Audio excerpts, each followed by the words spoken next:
I talk too much, she say I talk in metaphors. Make that beat when I make that back. Nothing to it but to just do it. You know, a podcast I really love is Theo Vaughn's podcast.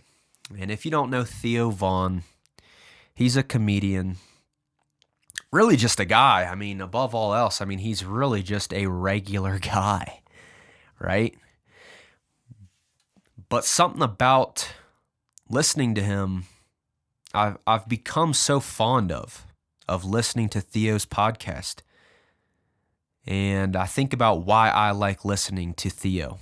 What is it about his podcast that I really love? What is it about his podcast that if I'm getting into the car to go on a long drive, I want to be there with him. I want to be there in his head. I want to know what's going on in Theo's head. Why is that? And so I consider that when I'm doing what he does on the podcast, right? So I'm thinking about what is in my head. What is in my head that someone else can benefit from? There's some knowledge up here, a little bit. But also, it's not just about what the knowledge is, it's about what's here. What's in this part, what's in the hearticle, what's in the heart, I meant. And even deeper than that, it's the gut. Is there anything,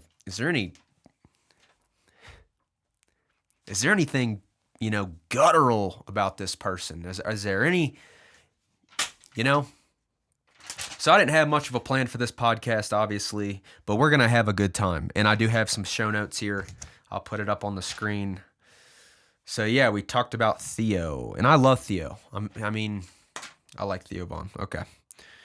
Summer. Man. So recently, it's been summer. And something about summer, man, I mean, it just opens up the doors. It opens up so many doors when there is good weather outside. So much more opportunity for hangouts. So much more heat on your daggone skin. I mean, heat on your skin is a game changer. If you go 5 months in the winter and then you start getting some heat on your arm, wow, that will enhance you. And so it's summertime. Let me think back to my earliest summertime memories that I've ever had. Let me think here. I remember being 5, and I used to have a lot of birthday parties at parks growing up. My parents would put together birthday parties at parks. And man, I remember one summer, my birthday's May 5th, so I'm kind of right on the cusp of summer. And man, I have so many good memories of being 5. I remember one year we had a bunch of yard games. There was one where you had a spoon and you put an egg on the spoon. You guys know this? This is back in Kentucky. And there'd be a race. There'd be a line of kids and you'd have to race to the other side. And obviously if you drop the egg, you lose. And I remember doing that in the summer heat with all my friends, my kindergarten friends, I think.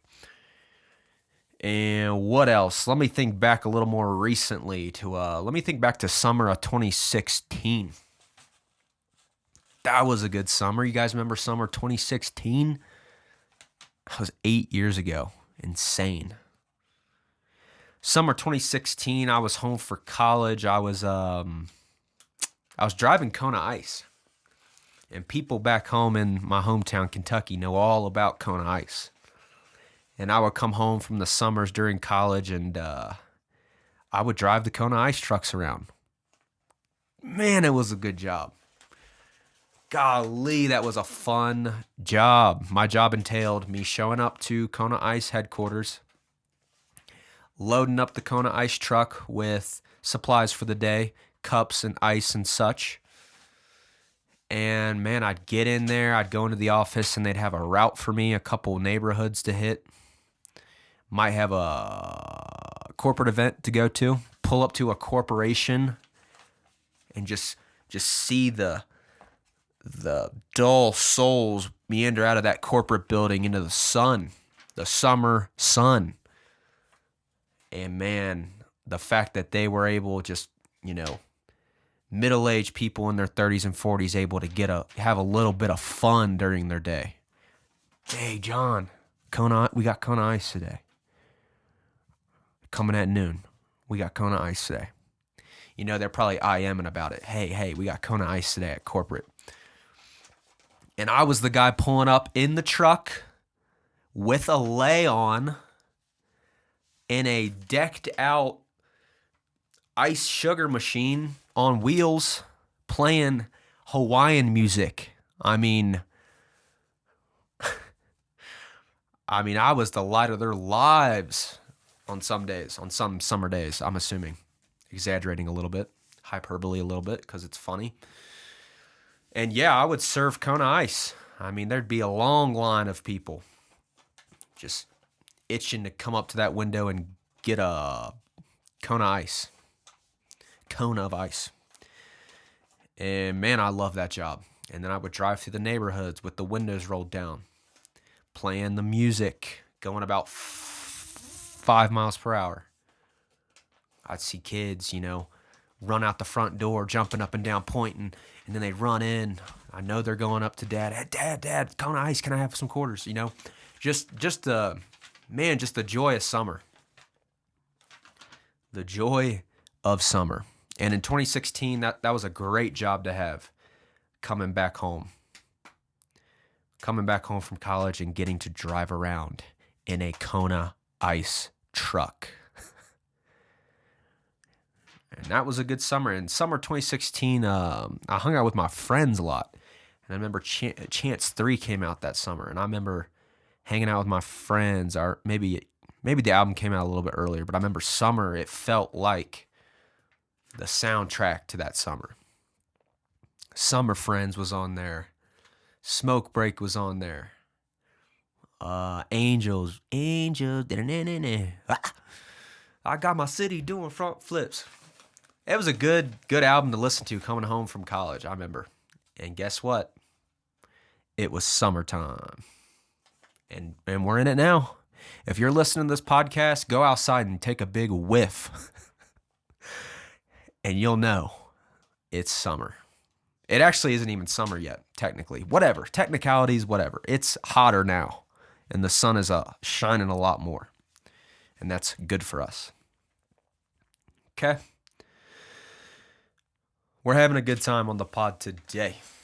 And today, on the shelf, I really shouldn't be hyping it up because all I have is water.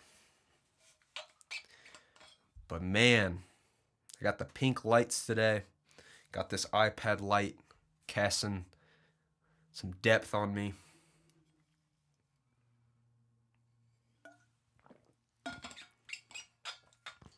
And I feel like in my life I'm turning a corner in a positive way. And it's May 30th. It's May 30th, Thursday, May 30th, 2024. And I've already talked about the last 4 months not being the best. You can go back to other podcasts and hear some of those stories about what was going on. But I feel like the tides are turning, and I feel just rejuvenated to be alive. Just really appreciating the small moments throughout my day. Appreciating, there's sometimes where I just look over at Asia, my fiance, and I'll just look at her and just feel just straight joy running through my body. And just admiring her. That, wow, I have this person to share this life with. And then there's times where I'm with my friends and I won't say this, but I'm really grateful for them. I'm thinking in my head, wow, I'm so grateful that I have, good friends around me, good coworkers, good people that are, good company, good people that I admire and I respect. And man, I just get filled with joy. thinking about the blessings of this life. I'll stare at the Rocky Mountains and think, man, this life isn't so bad right now. I mean, there is a lot of good around me and around you too. But sometimes our minds get a little clouded and we can't feel that goodness that's right there in front of our noses, under our noses. But I'm feeling it, and I'm grateful to be alive. I mean, I've just been exuding gratitude in a very subtle way. As paradoxical as that sounds. Exuding gratitude in a very subtle way. Yep. What else? Earlier today, I was in the sauna. You guys ever been in a sauna? I mean, it's dang near like getting inside an oven. And I was in the sauna sweating very profusely. I mean, I'm a sweater. I mean, I'm sweating right now, actually.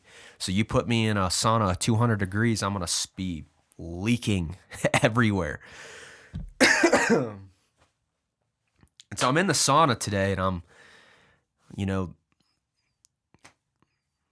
perspiration's coming through my skin, and I'm reading a book.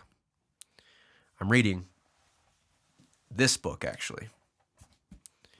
Well, bang. Good old JP, Beyond Order, Jordan Peterson. And I'm getting a head start on June's read. And I'm reading chapter 1 today. I'm reading chapter 1 in the sauna. And I just had a micro epiphany in the sauna as I'm reading chapter 1 of this book. And chapter 1's called Do Not Carelessly Denigrate Social Institutions or Creative Achievement. And that's fancy talk for do not disregard the value of conservatism and the value of creativity. Do not turn a blind eye to the value that comes with conservatism, and do not turn a blind eye to the value of new generative ideas, aka creativity. We need both of these things, and our political system is set up almost as a somewhat binary to where you have to drift into conservatism or you drift into progressivism. I think that's the right word. In reality, and Jordan Peterson makes this very clear in this chapter, in reality, we embody those two things at the level of individual. And it made me realize, wow, it explains so much about the last, 6 months of my life. And it made me realize what's unique about my situation. And you're probably asking, what's unique about your situation, buddy? Well, I'll tell you. Well, in my job in direct sales, it's an unorthodox job. It's outside the realm of a typical conservative job. What is a typical conservative job? Show up at this time, work this amount of hours, you get paid XYZ for that amount of time. And you repeat that. And while you're in that job, there's very specific protocols, there's systems, you got to clock in or you got to answer email. There's specific protocols within a typical job. My job is very open-ended. My whole job is based on going out and communicating to strangers the value of my product. I am in sales. So how can you get someone interested in a product? It's pretty open-ended. You can get them to like you. You can spark interest. You can convey the benefits, not the features of your product. That might get someone interested. You might just have to go out there and knock on enough random doors, and you'd find a person that was waiting for you to knock on the door about XYZ product. They might have just been thinking about it. So my job's a little open-ended. I'm on straight commission, so I get paid in flux. My pay fluxes, goes up and down, extreme highs, extreme lows. But anyways, I can work, a 6-month period and make a good chunk of money, and then I can decide, because I'm self-employed, to take ample amount of time off. I can take 2 months off. And 6 months ago was at the start of me taking some time off. And I remember the extreme freedom that came with that. The complete deloading of responsibility of, I don't have to stress right now. And in that period, to bring back the Jordan Peterson chapter, I was in a state of complete progressivism of there's nothing but open space here in my life. I can think freely. I can experiment. I can go on a hike today and be free of any sort of regular responsibility. And I was in this extreme state of creativity, and I was like, yes. And it was really one of the first times in my life where I was like so fulfilled, so free, so happy, I felt like an artist. I felt as though I was a walking piece of art full of potential. As crazy as that might sound, I was embodying true creativity because I had so many options and I was so free of stress. And what I've learned the last 4 months of getting back into work is I've drifted away from the part of me that has to have some conservatism, that has to be disciplined, that has to be structured, that has to look at the clock, that has to sacrifice, that has to instill discipline in my schedule. And so I've been feeling this friction, I'm like, man, I want to go back to that freedom. I want to go back to that pure creative state. And I was looking at the conservatism in my life as negative. And I'm like, this is uncomfortable. I'm struggling to be conservative. Why do I feel this discordance? Why do I feel this friction? And today I'm reading chapter 1 in the sauna, and Jordan Peterson saying, hey, we are both as humans. And I was like, wow, you know what? All my hard work and discipline and conservative style living, which is going to work every day, that is the precursor to that time in my year where I get to be free. And so it's both. You need them both in your life. And you have to be aware of too much of one or the other.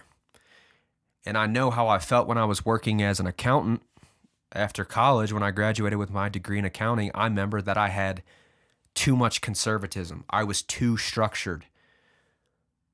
My days off were never long enough, and I was too conservative. And I'm super grateful as I look back in hindsight of, wow, I have an opportunity with my work to where I can have a healthy balance of the two. And realizing that this healthy balance is achievable and accessible to me to where I'm at in my life, it's brought a whole new light to, the part of me that needs to be what I've been saying, conservative, and has to stick to a schedule and has to go work a certain amount of hours and has to sacrifice and have responsibility. I'm appreciating that and acknowledging that that is so valuable to have. And what I've realized is that in hindsight, from the pure state of creativity, this self-imposed discipline seems like so much because I just want all the good free open space, but they have to work in tandem. So I'm reading this book today and I'm like, wow, I'm so eager just to go work now. Because at work, as long as I get out there and I'm able to be an area and speaking to people and prospecting and starting conversations, as long as I'm out there and I can do the discipline before to get myself out there, while I'm working, I get to feel free. I don't have to follow a script. I get to actually be in the moment with other human beings and engage in dialogue with them and learn about who they are, learn about what they care about. I get to be free in that moment while I'm working. And so I'm realizing that, wow, I have the best of both worlds. I'm a balanced person in my work, and I'm so grateful for that. I'm so grateful that I get to have freedom in the morning, to not have to get up at, to wake up super early and be groggy. I don't have to get up at 5, 6, 7 a.m. I can sleep till 8 if I choose. I usually choose to sleep until 8. And I can go in the morning. I can have my space to think. I can have my space to come in my stew and be creative. But as soon as I end this, I can compartmentalize this part of my day. And after this, it's all about, I'm a disciplined human, I'm responsible, and I'm going to work for 5 hours today. And that, to me, that statement is like, yes, that's right. Whereas before, the past 4 months, I've been feeling like, wow, this responsibility of work is taking away. This is a negative. I don't want to do this. But now I'm seeing it in a whole new light. So I probably over-explained that a little bit, but wow, I mean, it was just such a insight today to feel that in the sauna. Yep. And what else is on here? I put no pressure. I guess that was really a note to myself. I've been putting pressure on these podcasts. I've been thinking about, is it going to get views? I don't care. I shouldn't care, right? I shouldn't care because I'm enjoying this right now. And this is the value of it. And I know that if I start putting up videos and I'm getting 0 views, that's when I can be like, okay. But the fact that my videos do get views, that it's a very modest amount.